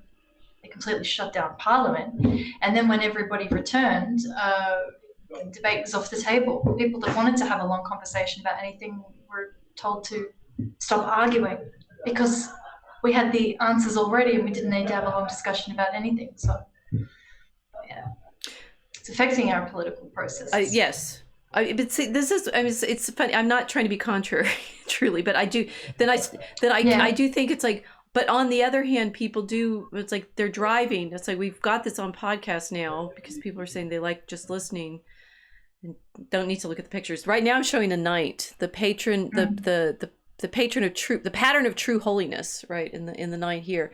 But you know, the people driving do listen to things that are fairly involved, and they like audiobooks. I think that's, you know, podcast enjoyers. And a lot of people are still stuck on a television format, which cuts things into sections and, you know, has time limits. Not everybody has weaned themselves off that. I don't know, truck drivers, they seem format. to, truckers, right, that's a UAT, that's a, we love truck drivers, even Vox. You know, I mean, as far as I understand it, they're often listening to, you know, pretty deep stuff, right? Maybe not, I don't know, but it's like they listen to full books, they enjoy listening to books. So it's a funny kind of schizophrenia in our culture. It's like, oh, we don't do that anymore, but then you can think of examples where we do. And I'm saying, well, okay, so I mean, I'm often doing this in my own like teaching, hearing colleagues say, you know, well, nobody does X, and I'm like, well, I can think of it in another way, and they do that. So, you know, I actually. All right. Well, I have to figure out another reason why people can't handle parliamentary democracy. Then. Well, I mean, to my mind, you're looking in the wrong place of the people who are doing it and who aren't, right? And there is, you know, sort of high prestige and court behavior in one context where everybody's, you know, performing to the expected, you know, social whatevers, and you know, can complain that those people are not doing these other things. But I can often think of, you know, saying, you know, are people actually learning real skills? Well, yeah, you can, you know, point to a lot of different things that people have odd hobbies in. I used to say this, but, you know, COVID shut down a lot of this, but I'm finally getting back to some fencing and some tournaments. And we go to these tournaments, they're always in lower tier convention center cities, because we can't afford like Chicago.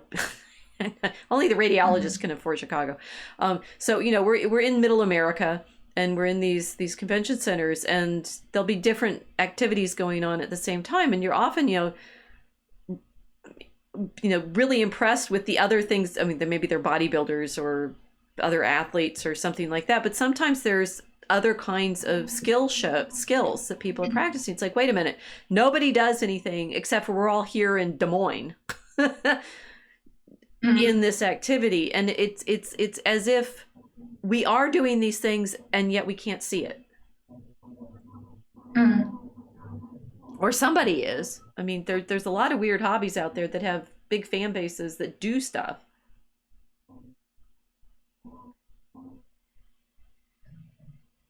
And then the mainstream media keeps our attention to the degree that everybody watches some kind of main version of things. That doesn't look like there's anybody with any skills or sophistication, but the advertisers, right? The mythology of the advertisers is that no one has any skills. Yes, that's it. Because they have to sell stuff that replaces skills. Of course. Because you're all hopeless, but we've got the solution. That makes sense. We cracked it. See, it takes us an hour and 50 minutes to figure it out, and then we know something new. Guess what? It works. Right? That you can come out of a conversation knowing something neither of you knew before you went in. Isn't that clever? It is. It is. I'm just thinking that poor guy that I went full Karen on. It has to happen more. We should keep reading though. Okay. You want to read some more? Just a little bit. So this is okay. Now I'm saying my illustrations. We'll zoom them all in the last 3 minutes.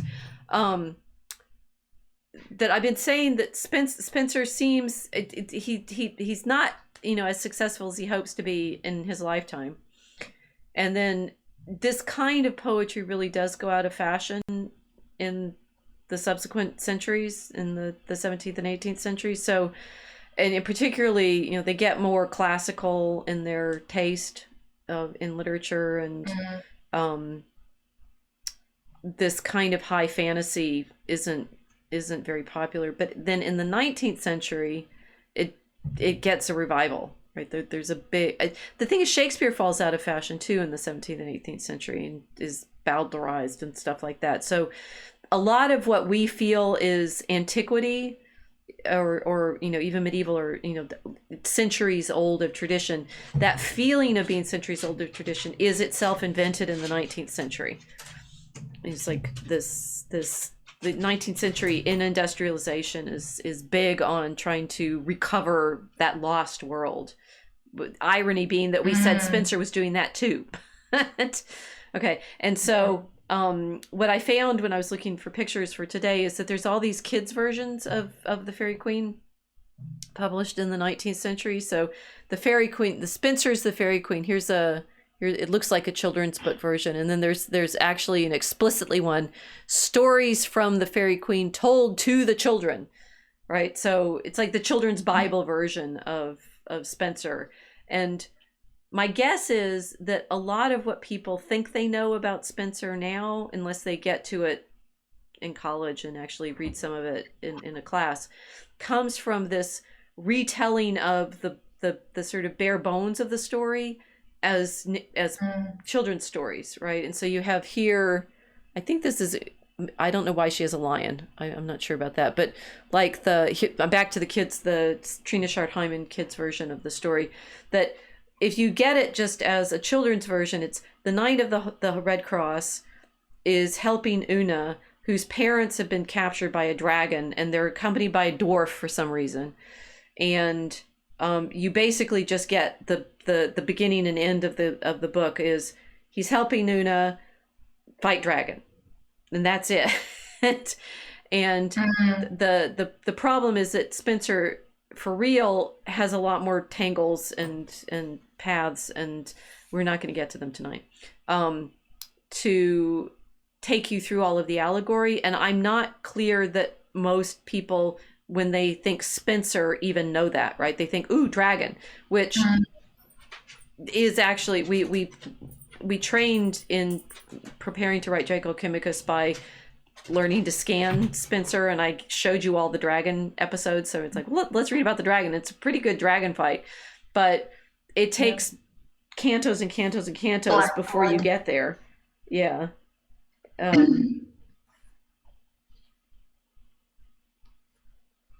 I remember where the dragon is? No, I don't. I had a bookmark. I think it's in 12. False Duessa. That's the one that is right. So Spenser, it's like do you know the Spenser story or not? You might or you might not. There's definitely a dragon in it, but ooh, here's some dragon. I found some dragon.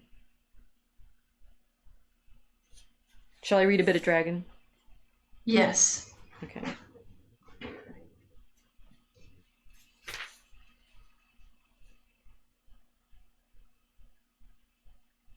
Yeah, okay. All right, so here it's going to summon the powers to be able to describe the dragon. I think I did. Did I put some dragon pictures? Oh, there's a dragon picture. Wait, no, you gave me a better one. That's a better one. Okay, so here we are. Dragon, flames. Fair goddess, lay that furious fit aside, till I of wars and bloody Mars do sing, and Britain fields with Saracen blood bedyed, twixt that great fairy queen and Paynim king, that with their horror heaven and earth did ring, a work of labor long and endless praise. But now a while let down that haughty sting, and to my tunes thy second tenor raise, that I, this man of God, his godly arms may blaze. By this the dreadful beast drew nigh to hand, half flying and half footing in his hast, that with his largeness measured must land. We did find when we were scanning Spenser that he scans perfectly, but you have to mark it out. And made wide shadow under his huge wast, as mountain doth the valley overcast. Approaching nigh, he reared high afore, his body monstrous, horrible, and vast, which to increase his wondrous greatness more, was swollen with wrath and poison and with bloody gore. And over all with brazen scales was armed, like plated coat of steel, so couched near, that not most pierce, ne might his course be harmed, with dint of sword, no push of pointed spear, which as an eagle seeing prey appear, his airy plumes doth rouse full rudely, I'm not sure how to, his airy plumes doth rouse full rudely dight. So shaked he that horror was to hear, for as the clashing of an armor bright, such noise his roused scales did send unto the night. His flaggy wings, when forth he did display, were like two sails, in which the hollow wind is gathered full and worketh speedy way, and eke the pens that did his pinions bind, were like main yards with flying canus land, with which when as him list the air to beat, and there by force unwonted passage find, the clouds before him fled for terror great, and all the heavens stood still amazed with his threat. Is this rousing?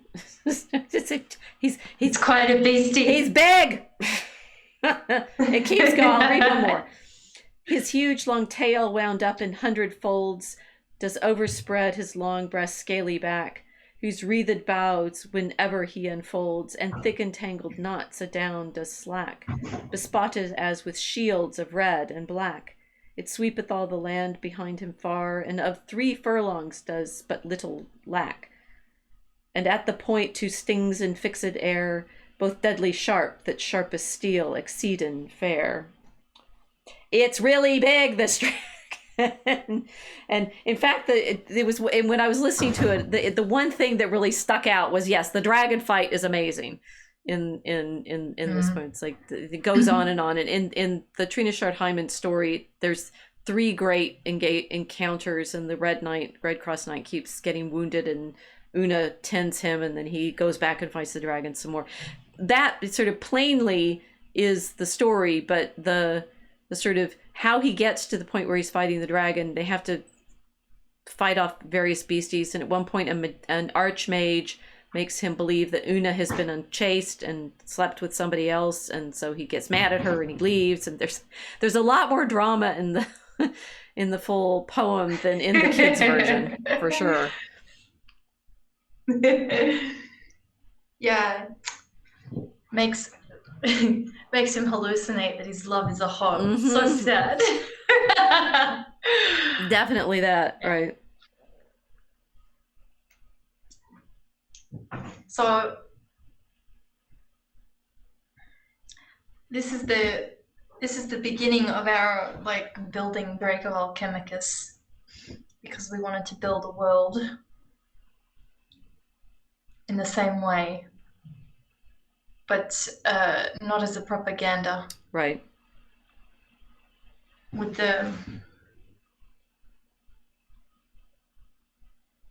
all the elements of our civilization since the beginning of this Spenserian fantasy, and bring it all into the internet age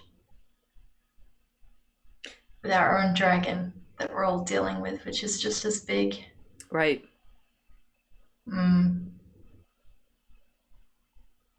So we might feel crushed that we are actually, I also learned this today, we might also feel that we're anticipated because much of the modern world, like I say, J.K. Rowling has one mythology that people live in, but I think there's some competition with a different one, which I found. Oh, this is a Japanese movie poster for it. I'm not sure why, but I was looking for that particular image.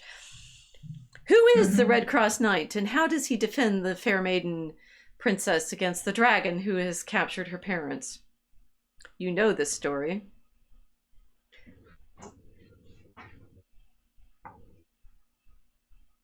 class.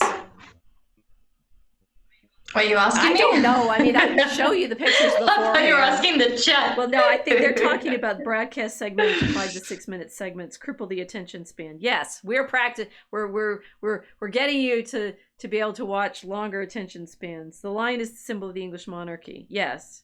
But I lost track of where the lion shows up in the Fairy Queen anyway. Star Wars is apparently, I mean, it's like everyone always said Lucas was modeling it on Hero of the Thousand Faces and Joseph Campbell and the Hero's Journey and stuff like that, but it's actually it's the Luke as the Red Cross Knight and Leia as Una the princess and Darth Vader as the dragon.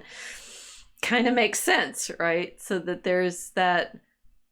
I think Spenser he overdid it, right? I think he overlaid the mythology that he could work with his desire to make the allegory, which then, you know, shows the virtues and things like that. We're trying to avoid these problems and also not write a 70-hour book. But what you were saying about, yes, the dragon that has captured Darth Vader is a kind of dragon character. That makes sense. And in this poster, it's the one where Luke is holding up the lightsaber and it looks like a cross and it's in front of Darth Vader's head, so that Darth Vader looks dragony and immense, right? Got wings, cape, right? That we want to, I mean, I think we're working within a post-Star Wars world too. We want to work within a mythology that feels like it captures some of the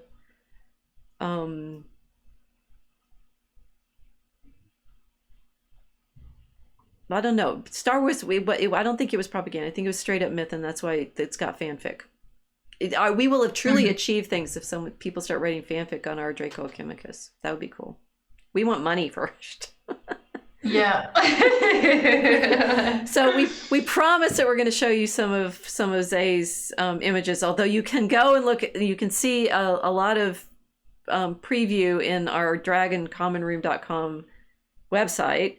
There's images there, and there's also, to reassure you that we haven't gone completely off the rails with trying to carry on in our journey. We're better at making it clear than Spenser is, I think. And we have a little teaser stanza to describe, well, to have the voice of our dragon. Shall I read that one as our yes. Okay, so this is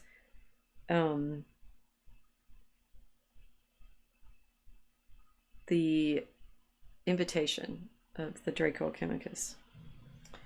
And the premise is it's starting from the end of a stanza that we actually haven't written, but anyway, into the story. With planets in his eyes, he turned his head and sang to her of empires filled with joy and dread. Come near, my dove, and taste the hidden love. Into a dream I'll ease you, ne'er to wake. One tear to taste, like star milk from above, shows lights unseen unless you dare partake. Sharp on your tongue a pyramid of snakes uncloaks a dark star burning in my breast. You'll see the world as clearly as the drakes, and capture seas from east to furthest west. For dragon sight, I'll trade the crystal in your chest. We hope that's sufficiently menacing. And the offer that he's making and how it plays on all of the pirate imagery and the desire for transformation and love and OnlyFans. And would you accept this invitation to go into that world and become enchanted? As we did with Spenser, whom we still haven't read.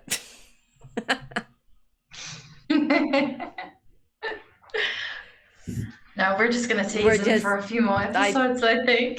Good. It's like, we promise you there is a story that we're working on, and we invite you to partake of some of the tastings by visiting dragoncommonroom.com and checking out our videos and taste. There, we do have the opening stanzas of the poem are on the website, and a lot of the pictures, and we'll give you a little more information in the Kickstarter, but a lot of it's already on the website, so you can get a feeling for the kind of project that we're working on. And then you'll give us money, and and if you really give us money, you'll get drawn into the pictures. Yeah. Immortalized. and if you give us enough money, which is one of the tier levels, I don't remember which one, we'll put your name in the book. So just like Spenser, we will be thanking, you know, all of our patrons for their support.